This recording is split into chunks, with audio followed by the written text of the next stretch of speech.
My new apartment was perfect. Great view, quiet neighbors, and a killer pool. The only problem? The HOA president, who we'll call Karen. She seemed to have a personal vendetta against anyone under the age of 50 enjoying themselves. My first run-in was over my music. I was by the pool, listening to some chill lo-fi on my phone, volume barely audible over the splashing water. Suddenly, a shadow fell over me. It was Karen, hands on her hips, a scowl etched onto her face. "This is a community pool, not a nightclub," she snapped. "Turn that racket off." I was taken aback. But not wanting to cause trouble, I just turned it off and went back to my book. The next day. It was my swimsuit. Apparently, my perfectly normal, one-piece swimsuit was too revealing for a family environment. She actually handed me a pamphlet on appropriate swimwear. I just stared at her, then at the pamphlet, then back at her. I told her I'd consider her feedback and went for a swim. But Karen wasn't done. A few days later, I had a friend over. We were quietly chatting in the pool, and Karen stormed out, claiming we were being too loud and disruptive. She threatened to revoke my pool access if I didn't control my guests. This was getting ridiculous. I was paying a hefty HOA fee for these amenities, and this woman was making it impossible to use them. The final straw came a week later.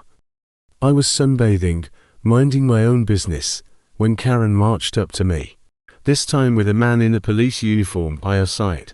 "This is my husband, Officer Dan," she announced, puffing out her chest. "We've had multiple complaints about your behavior. You're a nuisance. Hand over your pool key. Your access is revoked." I couldn't believe it.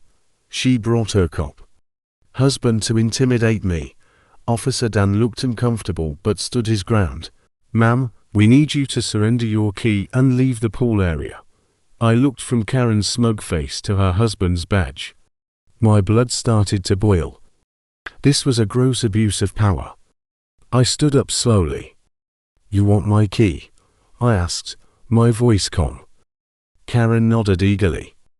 "All right," I said. "But first, I think we need to have a little chat." I reached into my bag, and it wasn't my wallet I pulled out. It was my badge.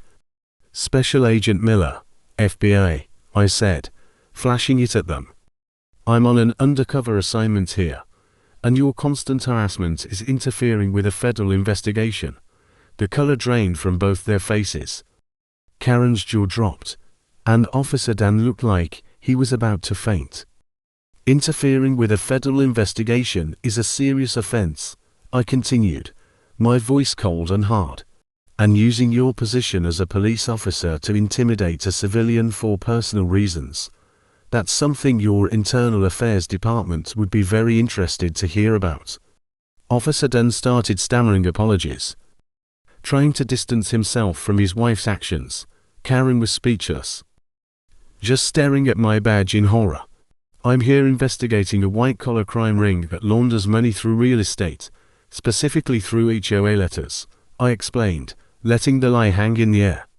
"Your little power trip has drawn unnecessary attention to this community. Now, I suggest you both walk away and forget you ever saw me.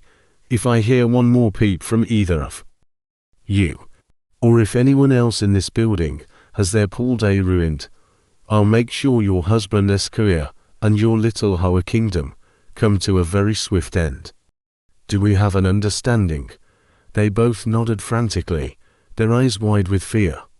They turned and practically ran back to their apartments.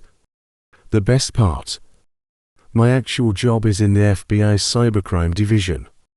I was working from home, investigating an online fraud case that had absolutely nothing to do with this apartment complex.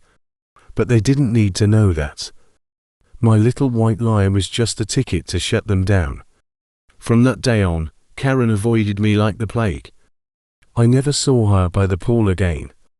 Other residents even came up to me and thanked me, saying the atmosphere had become so much more relaxed. I got to enjoy my pool in peace for the rest of my lease. Sometimes, you have to fight fire with fire, or in this case, fight a petty tyrant with a little bit of federal authority, real or imagined. Thanks for listening to my story, and don't forget to hit that subscribe button for more.